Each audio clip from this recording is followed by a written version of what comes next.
Welcome to Bible in a Year with Scott Purcell. I'm so glad you're joining me. This is a daily reading of portions of the Bible, following a plan that will include the entire Bible in a year.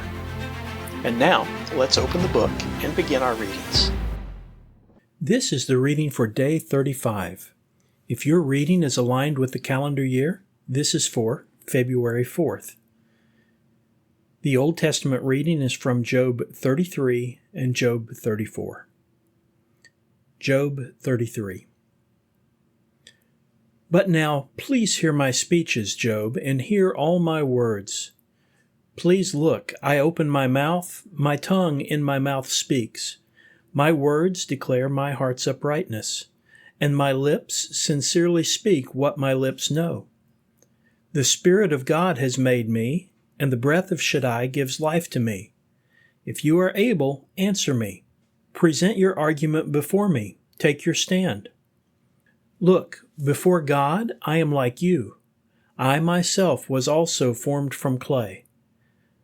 Look, dread of me should not terrify you, and my hand will not be heavy upon you. Surely you have spoken in my ears, and I have heard the sound of your words. I am clean without transgression. I am pure, and there is no guilt in me. Look, he finds fault against me. He reckons me as his enemy. He puts my feet in the block. He watches all my paths. Look, in this you are not right. I will answer you. Indeed, God is greater than a human being. Why do you contend against him, that he will not answer all a person's words? Indeed, God speaks in one way, even in two, yet someone does not perceive it. In a dream, a vision of the night, when a deep sleep falls on men slumbering on their bed, then he opens the ear of men, and he frightens them with a warning to turn human beings aside from their deeds, and he keeps man from pride. He spares his life from the pit, and his life from passing over the river of death. And he is reproved with pain on his bed, even with the strife of his bones continually, so that his life loathes bread, and his inner self loathes appetizing food. His flesh is wasted away from sight, and his bones, which are invisible, are bared. And he draws near to the pit, and his life to the killers. If there is a messenger beside him, a mediator, one of 1,000, to declare to a human being his uprightness, so that he is gracious to him, and he says, deliver him from descending into the pit, I have found a ransom. His flesh is renewed with his youth. He returns to the days of his youthful strength. He prays to God, then he accepts him, and he sees his face with a shout of joy, and he repays to the human being his righteousness. He will sing to men, and he will say, I have sinned and have perverted what is right, and it was not paid back to me. He redeemed my life from going down into the pit, so I will enjoy the light. Look, God does all these things twice, 3 times with a person to bring his life back from the pit so that he may enjoy the light of life. Listen attentively, Job. Listen to me. Be silent, and I will speak. If you have anything to say, answer me. Speak, for I desire to justify you. If not, you listen to me. Be silent, and I will teach you wisdom.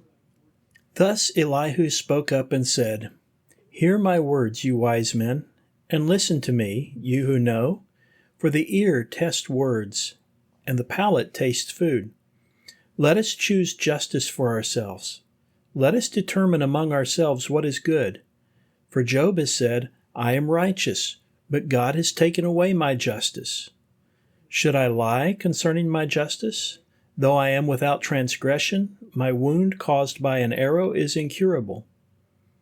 What man is like Job, who drinks scorn like water? And he goes on the road in company with instigators of mischief, and walks with men of wickedness. Indeed, he says, a man does not profit when he takes delight in God. Therefore, listen to me, people who have sense. Far be it from God that he should commit wickedness, and that Shaddai should do wrong. Indeed, He will repay according to a human being's deeds, and according to a man's way, he will let it happen to him. What's more, God truly does not act wickedly, and Shaddai does not pervert justice. Who gave him charge over the earth, or who laid on him the whole world? If he should set his heart to it, and he should gather his spirit and his breath to himself, all flesh would perish together, and humankind would return to dust. But if you have understanding, hear this. Listen to what I say. Shall he who hates justice really govern? Or will you declare the righteous one, the mighty, guilty? The one who says to a king, "You worthless man," to noblemen, "You wicked man," who shows no partiality to officials, and who does not take note of the noble more than of the insignificant. For all of them are the work of his hands. In a moment they die, and in the middle of the night the people are shaken, and they pass away, and they take the mighty effortlessly. Indeed, his eyes are upon the ways of man, and he sees all his steps. There is no darkness, there is no deep shadow where instigators of mischief might hide themselves. Indeed, he has not yet appointed a time for man to go to God in the judgment. He shatters the mighty without investigation, and he sets others in their place. Therefore, he knows their works, and he overturns them in the night, so that they are crushed. He strikes them where the wicked stood, where there are onlookers, because they have turned aside from him and have not understood any of his ways, so that they cause the cry of distress from the helpless to come to him, and he hears the cry of distress from the needy. But he remains quiet, and who can condemn? And he hides his face, and who can behold him? Yet he is over a nation and over a person alike, so that godless human beings should not reign, nor those who ensnare the people. Indeed, does anyone say to God, "I have endured chastisement, I will not act corruptly again. Teach me yourself what I cannot see. If I have done wrong, I will not repeat it"? According to your judgment, must he repay it because you rejected this? Indeed, you must choose and not I, so declare what you know. Those who have sense say to me, and the wise man hearing me says, "Job speaks without knowledge, and his words are without insight." Would that Job were tested up to the end, because his answers are like those from men of mischief. For he adds transgression to his sin, and he claps hands among us, and he multiplies his words against God. The New Testament reading is from Matthew chapter 23, verses 1 through 39. Matthew 23, verse 1. Then Jesus spoke to the crowds and to his disciples, saying, "The scribes and the Pharisees sit on the seat of Moses. Therefore, do and observe everything that they tell you. But do not do as they do, for they tell others to do something and do not do it themselves. And they tie up heavy burdens and put them on people's shoulders, but they themselves are not willing with their finger to move them. And they do all their deeds in order to be seen by people. For they make their phylacteries broad and make their tassels long, and they love the place of honor at banquets, and the best seats in the synagogues, and the greetings in the marketplaces, and to be called rabbi by people. But you are not to be called rabbi, because one is your teacher, and you are all brothers. And do not call anyone your father on earth, for one is your heavenly Father. And do not be called teachers, because one is your teacher, the Christ. And the greatest among you will be your servant. And whoever exalts himself will be humbled, and whoever humbles himself will be exalted.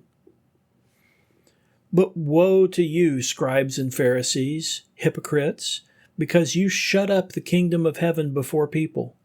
For you do not enter, nor permit those wanting to go in to enter.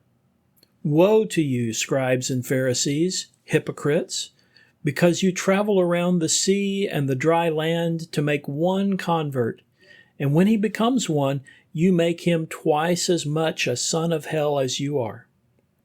Woe to you, blind guides, who say, "Whoever swears by the temple, it is nothing, but whoever swears by the gold of the temple is bound by his oath."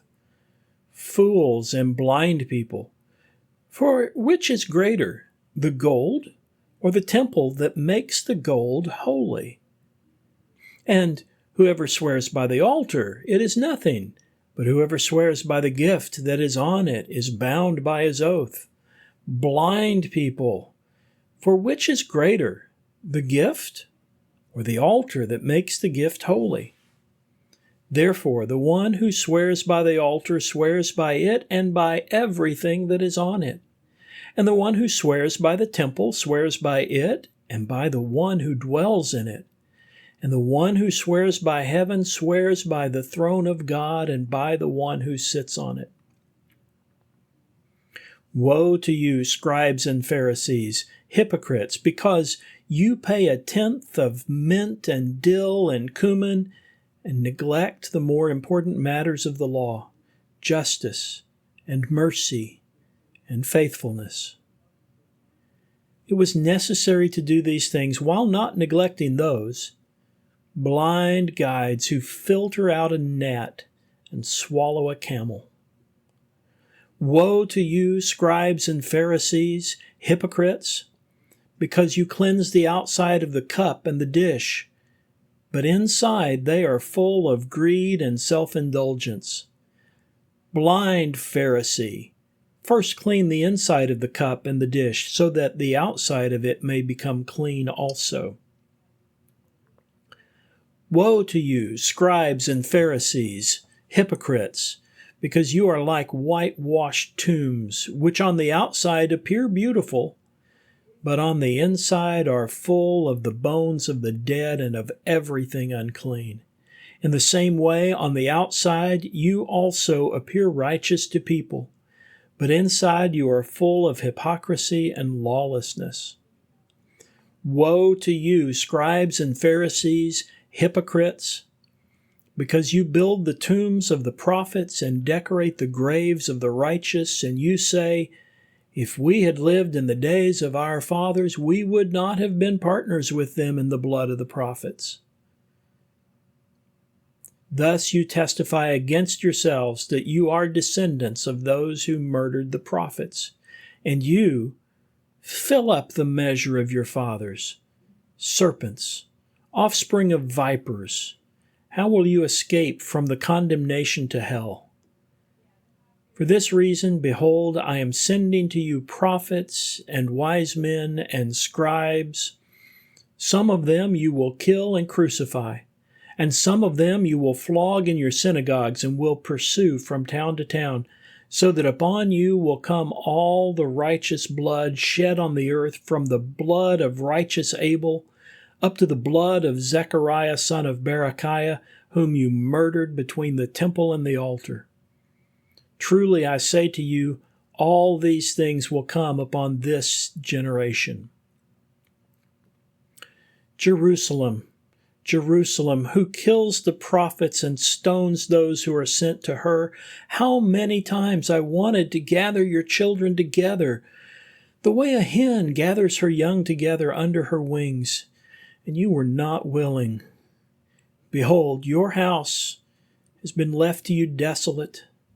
For I tell you, you will never see me from now on until you say, "Blessed is the one who comes in the name of the Lord." The wisdom literature reading is from Psalm 18, verses 25 through 36. Psalm 18:25. To the loyal, you show yourself loyal. To the blameless, you show yourself blameless. To the pure, you show yourself pure. But to the wicked, you show yourself shrewd. For you deliver humble people, but haughty eyes you humiliate. For you light my lamp. Yahweh, my God, lights up my darkness. For with you I can charge a troop, and with my God I can scale a wall. This God, his way is blameless. The word of Yahweh is flawless. He is a shield for all those who take refuge in him. For who is God apart from Yahweh? And who is a rock except our God? The God who girded me with strength and made safe my way, he made my feet like the deer's, and on my high places he makes me stand. He trains my hands for war, so that my arms can bend a bow of bronze. You also gave me the shield of your salvation, and your right hand supported me, and your humility made me great. You enlarged my step under me, and my ankles did not slip. This concludes the reading for day 35. Thank you for listening. These daily readings are made possible by your generous support of the Global Outreach Ministry of Scott Purcell. To partner with us and enable this work and others like it, please visit huttobible.com/give and select Go Pastor Support from the fund list. You can also sign up for ministry updates at scott-purcell.epistle.org/subscribe. Both of those links can be found in the podcast description. Thank you for helping us share God's Word.